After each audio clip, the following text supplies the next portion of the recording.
अस्सलामुअलैकुम। आज हम इस वीडियो में ख्वाब की ताबीर किताब से जानना कैसा है, इसके बारे में तफसील से जानेंगे। तो वीडियो शुरू करने से पहले मेरी आप सबसे रिक्वेस्ट है कि अगर आप हमारे चैनल पर पहली दफ़ा आए हैं या आपने हमारे चैनल को अभी तक सब्सक्राइब नहीं किया तो जल्दी से हमारे चैनल इस्लामिक होप को सब्सक्राइब कर लें और साथ में मौजूद बेल आइकन को भी क्लिक कर दें ताकि हमारी आने वाली हर नई वीडियो वक्त पर आप तक पहुंच सके। तो चलें आपका वक्त ज़ाया किए बगैर वीडियो को शुरू करते हैं। हम आज की वीडियो में ख्वाब की ताबीर मालूम करने का सही तरीका मालूम करेंगे। अगर आपको मेरी ये वीडियो पसंद आए तो इसको लाइक और शेयर ज़रूर करें।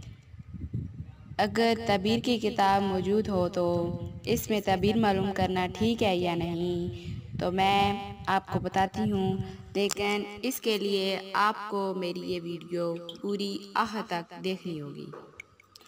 ताबीर की किताब से अपने ख्वाब की ताबीर तलाश करना दुरुस्त नहीं है, क्योंकि ख्वाब की ताबीर मालूम करने के लिए ख्वाब देखने वाले की शख्सियत, मिजाज और अहवाल नेज़ दीगर बहुत से अमूर का भी अमल दखल होता है। लिहाजा महज किताब देखने से ख्वाब की सही ताबीर मालूम नहीं की जा सकती। जैसा कि सिर्फ किताब देखकर कोई मरीज़ अपने मर्ज़ के लिए दुआ मुतय्यन नहीं कर सकता, उसे दवा तयन करने के लिए किसी माहिर डॉक्टर से रुजू करना पड़ता है। इसी तरह ख्वाब की ताबीर मालूम करने के लिए किसी माहिर मुअब्बर से ही रुजू करना चाहिए, वो ही सही ताबीर बता सकता है।